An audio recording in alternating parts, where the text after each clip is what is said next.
and welcome to our tax automation series on OTP functionality, where today we'll be talking about state provision reports. So there are two main state provision reports that I'd just like to walk through with you all. They are located on the reporting screen in state support under the provision summary. And if we go into our options, we will see that there is a sub-consolidated by state report, and there's also a by unit by state report. So how do these reports get built? And I've actually exported them out of the software and have them in Excel, and we'll go through those.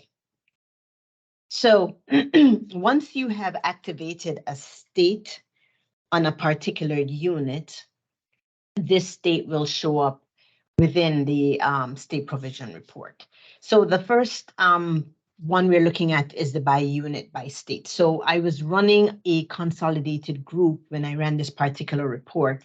And so it is going to give me every entity that is within my consolidated grouping that has a state jurisdiction activated on it. So if I just step back a little bit, if we take a look here and go back into our units area, and let's pick, let's just go down and take a look. You will see that I have some entities that have 22 units, some with 21 units. I have one here that has 35. I'm sorry, jurisdictions, not units. So if I was to select this jurisdiction, you will see that I've got Alabama, Arizona, blended state, California, etc. These are activated jurisdictions that I have on Dunder Mifflin.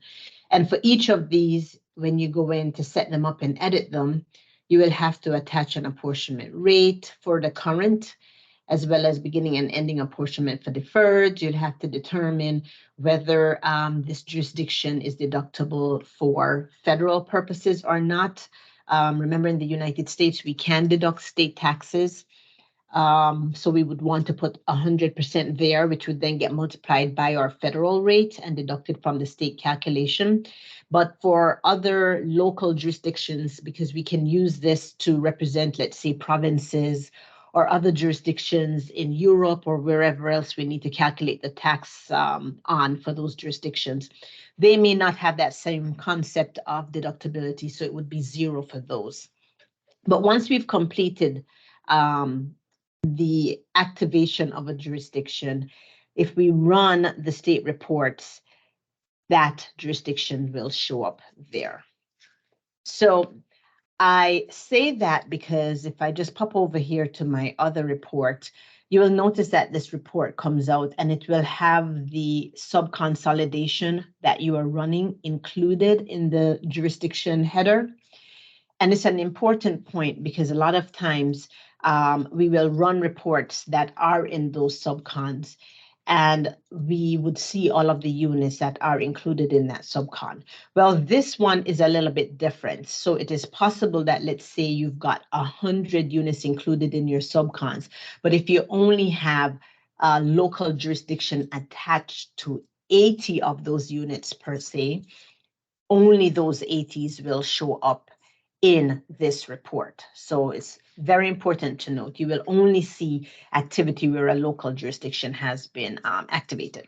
So the by unit by state report lists every entity in order, in numerical order or alphabetic order, by the jurisdiction that's been assigned to them. So Dunder Mifflin was the one that had 35 states assigned, or localities, I should say, assigned.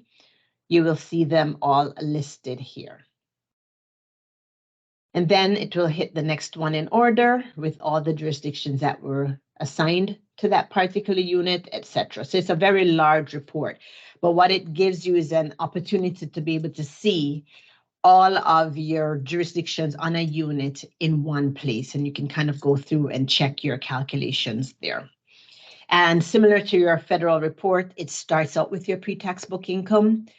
And it starts out with your perm differences, includable for states. So these would be the ones that we said we wanted to flow through from the federal. If you have any modifications to those federal adjustments, they will show up here in this modification section. Then it'll be followed by your temporary differences that are included for state from the federal. And then any adjustments you have to temporary differences. So these adjustments and a modification would be where we would see, things like your 163G adjustments or maybe depreciation where it's different from the federal.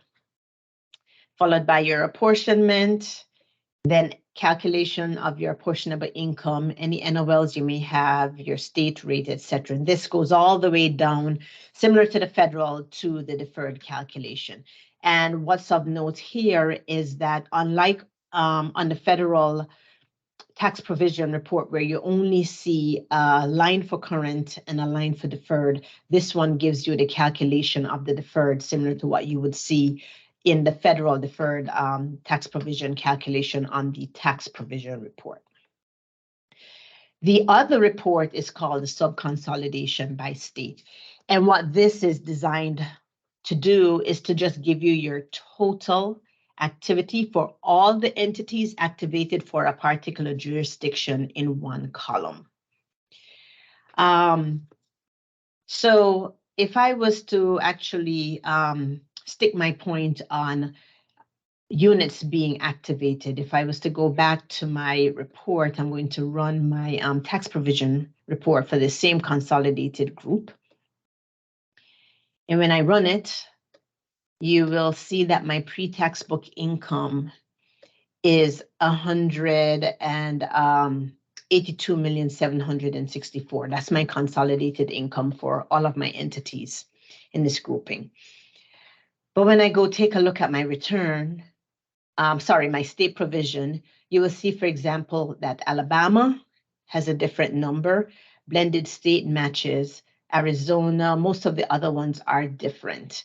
And it's once again because not all entities that were in my consolidated group have been activated in these different jurisdictions. So it's why we're seeing differences in the pre-tax book income number.